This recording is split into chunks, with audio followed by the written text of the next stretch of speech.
아가서를 한번 살펴보도록 하겠습니다. 아가 할 때 베이비, 악이라는 그런 이야기가 아니고 성경에 아가서라는 것이 있습니다. 그래서 성경을 통해서 이 아가서를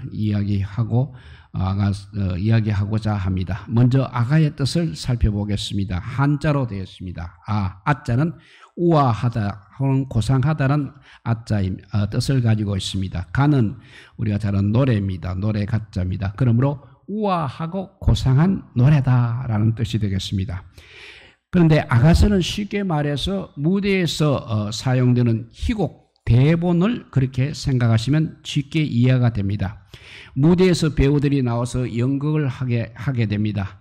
배우들이 보는 그 대본을 생각하시면 된다는 것입니다. 그래서 아가서 본문은 남자가 말하는 파트가 있고 또 여자가 말하는 파트가 있습니다. 그리고 다 같이 합장으로 말하는 파트가 있습니다. 그래서 오늘 4절에 보면 예수님과 교회는 신랑과 신부와 같다고 했습니다. 1절에서 솔로몬의 아가라고 하였습니다. 여기는 솔로몬 왕일 수도 있고 어떤 숭배의 대상일 수도 있습니다. 어쨌든 그 사람은 남자입니다. 다음에 4절로 되려면 왕이 나를 그의 방으로 이끌어 들였다고 했습니다. 이 대목을 본다면 솔로몬 왕 자신이 이 말을 했다고는 볼 수 없는 것입니다. 왕 자신이 자신의 방으로 이끌어 들였다는 것은 조금 앞뒤가 맞지 않습니다. 그러므로 4절을 한 여인으로 생각해 보시기 바랍니다. 그러면 왕이 나를 그의 방으로 이끌어 들였다는 말이 이해가 될 것입니다. 이렇게 해서 남자와 여자가 서로 주거니 받거니 하면서 노래를 하고 있다고 보는 것입니다. 전통적으로 우리 기독교에서는 하나님과 성도의 관계를 이렇게 신랑과 신부의 관계로 묘사하고 있습니다. 또 예수 그리스도와 교회의 관계 역시 신랑과 신부로 묘사하고 있습니다. 그래서 주님은 신랑이요 우리는 신부입니다. 이렇게 해석을 많이 하고 있습니다. 아주 오래전부터 내려오던 전통적인 해석인 것입니다. 그래서 교회는 예수 그리스도를 신랑처럼 섬기는 모습이 있는 것입니다. 4절 후반부에 보게 되면 처녀들이 너를 사랑함이 마땅하도다라고 말씀했습니다. 여기서 처녀들은 바로 성도들을 말하고 있는 것입니다. 그러므로 성도들이 예수님을 사랑하는 것이 마땅하다고 그렇게 말씀하고 있는 것입니다. 신약에는 우리가 잘 아는 열처녀 비유가 있습니다. 혼인잔치가 열렸습니다. 신부의 들러리를 서는 10명의 처녀가 있었습니다. 신랑이 오기를 기다리고 있는데 오지를 않고 있습니다. 신부의 친구들은 신랑이 밤에 오면 맞이하려고 등불을 준비했습니다. 그리고 기다리는 중에 신랑이 밤에 왔습니다. 10명의 처녀는 일어나서 신랑을 맞이하려고 등불을 밝히려고 하였습니다. 그런데 5명의 처녀는 기름을 준비하여서 불을 밝힐 수 있었습니다. 그렇지만 5명의 다른 처녀는 기름을 준비하지 못했습니다. 그리하여 신랑을 영접하지 못했다는 비유인 것입니다. 여기서 신랑은 예수님을 상징하고 있고 처녀들은 교회를 상징하고 있습니다. 그래서 교회가 예수님을 맞이할 때는 이렇게 등불에 기름을 준비하라는 뜻입니다. 그러면 등불의 기름은 무엇이겠습니까? 바로 믿음인 것입니다. 바로 믿음입니다. 예수님이 오실 때 영접할 수 있는 조건이 기름 준비입니다. 그래서 언제나 예수님이 오실 때에는 믿음을 준비하고 있으라는 말씀이 되겠습니다. 또 요한복음 14장에 보면 향유 옥합을 깨뜨리는 마리아의 이야기가 나오고 있습니다. 마리아의 오빠는 무덤에서 죽었다가 살아나온 나사로입니다.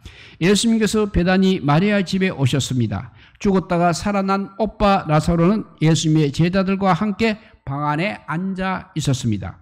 그때 마리아가 돌아서 비싼 향유 옥합을 깨뜨렸습니다. 그리고 예수님의 머리 위에 부어드렸습니다. 이때 사람들은 매우 놀랐습니다. 저렇게 비싼 향유 옥합을 낭비한다고 비난까지 하였습니다. 그런데 예수님 말씀은 마리아의 행동은 바로 나의 장례, 예수님의 장례를 준비하는 것이라고 말씀하셨습니다. 우리는 여기에서 마리아가 비싼 향유를 깨뜨리는 그 마음을 읽을 수 있어야 하는 것입니다. 불과 얼마 전까지 오빠 나사로는 그냥 죽었던 사람이었습니다. 그것을 예수님께서 오셔서 무덤 앞에서 나사로를 살려주셨습니다. 그러니까 죽은 자를 살린 것입니다. 세상에서 이것보다 더 감사한 것은 없을 것입니다. 죽었던 가족이 살아났다면 이것처럼 감사할 것이 없는 것입니다. 그러므로 이까지 향유 옥합은 아무것도 아니라는 것입니다.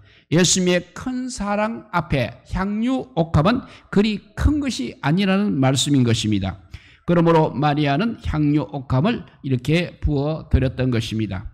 그것이 아깝다고 생각하는 사람들은 예수님의 그 크신 은혜를 모르는 사람들이었습니다.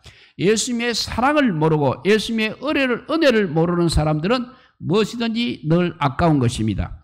나를 살려주셨다면 향유 옥합이 문제이겠습니까?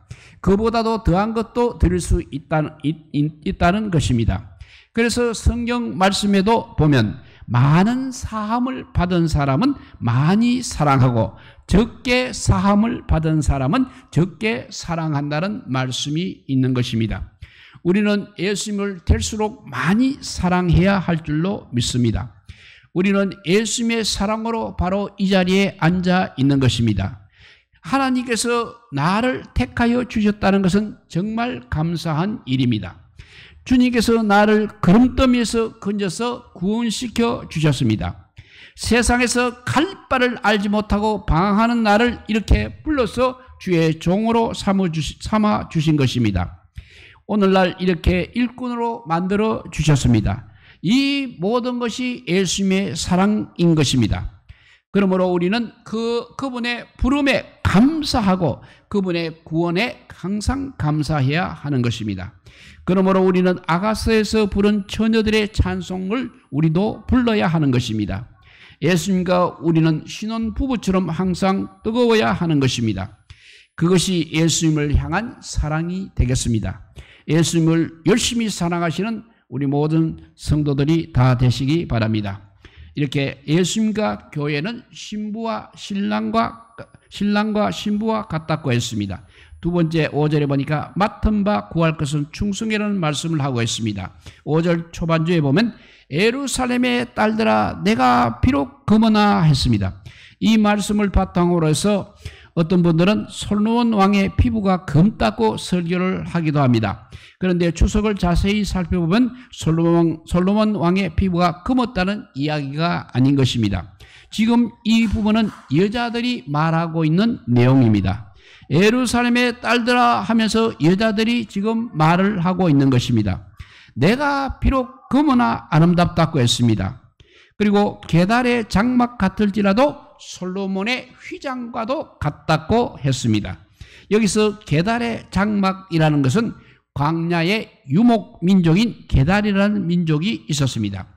그 계달 민족이 사용하는 장막을 말하고 있는 것입니다. 염소 가죽으로 만든 장막입니다. 그래서 거칠고 우중충합니다. 거기에 비해서 솔로몬의 휘장은 화려하고 고급스럽습니다. 계달의 장막과 솔로몬의 휘장은 비교가 되지 않는 것입니다. 그러므로 이 여인이 말하는 것은 자신의 피부는 비록 검고 계달의 장막과 같지만 자신은 아름답다는 말입니다. 그 이유가 6절에 나와 있습니다.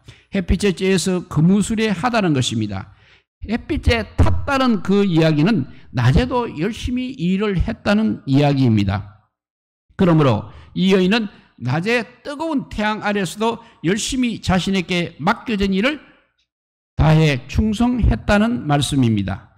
요즘은 자외선이 나쁘다는 것을 알기 때문에 햇빛을 피하고 있습니다. 그래서 선크림을 필수적으로 가지고 다닙니다. 오늘날에는 그것이 필수품입니다. 자외선을 막아주고 피부가 검게 타는 것을 방지해 줍니다. 그런데 지금 구약시대의 여인들에게는 선크림이 없는 것입니다. 태양이 아무리 강하게 내리쬐어도 수건 하나 들고 나가야 하는 현실인 것입니다. 맑은 하늘 경우에는 자외선이 100%라고 한다면 이렇게 실내에 들어와 있어도 50%는 된다고 합니다.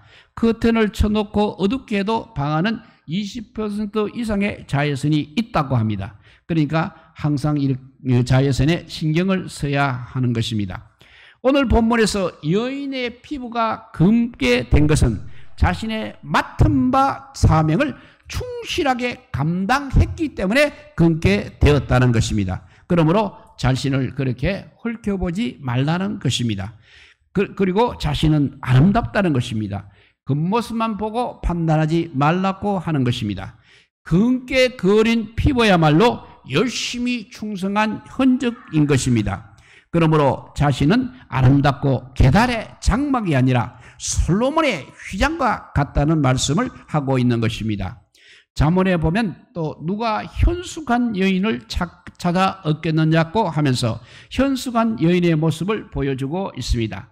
그러나 현숙한 여인의 일상이 아침 새벽부터 일어나서 해지고 지는 해 벗긴 벽패티 있을 때까지 쉬지 않고 일하는 모습인 것입니다. 밖에 나가서는 농사일을 하고 집안에 들어오면 남편을 섬기고 자식을 돌보고 또 앉아서는 길쌈을 하고 곳간에 나가서는 식량을 비춰가고 이렇게 쉬지 않고 일하는 것을 볼 수 있는 것입니다. 24시간 쉬지 않고 일을 하고 있으니 남편은 그 아내를 믿고 자식도 어머니를 의지한다고 했습니다. 그 본문을 보면서 현숙한 여인은 너무 힘들 것 같다는 생각을 해보았습니다. 그래서 그러나 우리말에 이런 말이 있지 않습니까? 여자는 약하나 어머니는 강하다는 말이 있습니다. 여자가 가정을 가지고 살림을 꾸려가기 시작하면 달라진다는 것입니다. 자식들과 먹고 살아야 하기 때문에 저절로 강해지는 것입니다. 성경이 말하는 것은 처녀된 우리 성도들이 주님의 몸된 성전을 섬길 때 반드시 이렇게 해야 한다는 것을 우리에게 말씀해 주고 있는 것입니다. 열심과 성실로 충성 봉사하라는 말씀인 것입니다. 그래서 얼굴이 거칠고 검게 될지라도 그것은 흉이 아니라 오히려 훈장이 된다는 말씀이 되겠습니다. 우리는 바로 그 공로를 잊으면 안 되는 것입니다. 이런 것이 내면의 아름다움인 것입니다. 오직 주님의 몸된 성전을 위해서 충성 봉사하시는 우리 모두가 다 되시기 바랍니다. 이렇게 예수님과 교회는 신랑과 신부와 같다고 했습니다. 두 번째는 맡은 바 구할 것은 충성이라는 말씀을 하고 있습니다. 세 번째는 주님과는 아름다운 교제를 말하고 있습니다. 이 부분은 14절의 이 부분은 남녀가 함께 부르는 노래입니다. 두 남자가 양치는 들판 목장에서 만났습니다. 서로가 상대방에 대한 칭찬을 이야기하고 상대방이 얼마나 아름다운지를 말하고 있습니다. 그리고 주변 환경에 대한 노래도 하고 있습니다. 창세기에 보면 하나님께서 흙으로 사람을 만드시고 그 코에 생기를 불어 넣으셨습니다. 그래서 생명 산 사람이 되었다고 했습니다. 아담과 하와는 하나님의 호흡을 받았다는 것입니다. 그러므로 아담과 하와는 하나님의 호흡으로 살았습니다. 그런데 신약으로 넘어오면 예수님께서 부활하신 후 제자들을 만났습니다. 제자들은 유대인들을 무서워하여서 문을 닫고 있었습니다. 그런데 닫힌 그 문 안으로 들어오셨습니다.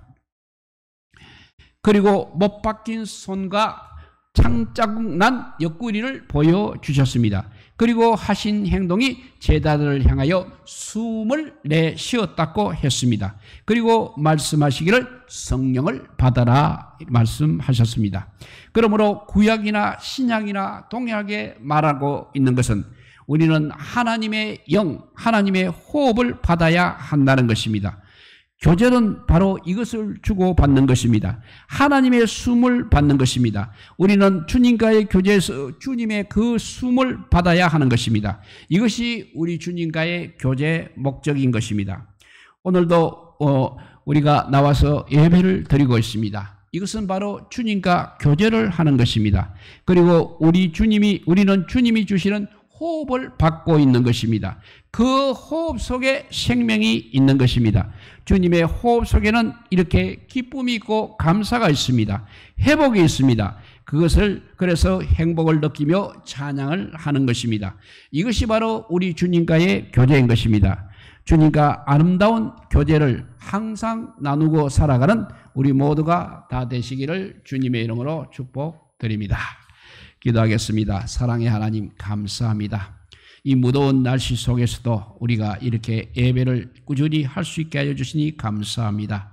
앞으로 아버지 어려운 시절이 오더라도 우리와 주님과의 교제는 신랑과 신부의 교제처럼 끊어지지 않게 하여 주시옵소서. 앞으로 여러 가지 어려운 사정이 올 때에도 주님과의 그 아름다운 교제를 생각하면서 하늘나라를 생각하면서 우리가 살아가는 그 소망으로 살아가는 귀한 성도들이 다 되게 하여 주시옵소서. 그냥 세상 바람 물결 흘러가는 대로 아버지가 떠내려가는 것이 아니라 세상을 끝으로 올라가는 저희들 되게 하여 주시고 마침내 주님의 날에 도착하는 정말 믿음의 사람들이 다 되게 하여 주시옵소서. 우리에게 이런 믿음을 허락하여 주신 주님의 은혜에 감사하며 이 믿음이 세상 끝날까지 이어지게 하여 주시기를 간절히 비우며 날이 갈수록 어려운 환경 속에서도 주님과의 교제는 정말 끊어지지 않는 귀한 교제가 되게 하여 주셔서 하나님께서 우리를 구원해 주신 것 늘 감사하며 예배하기를 게으리 않는 우리 모두가 되게 하여 주시기를 간절히 빌고 원하올 때 우리 구주 예수 그리스도 이름으로 기도드리옵나이다. 아멘. 찬송가 304장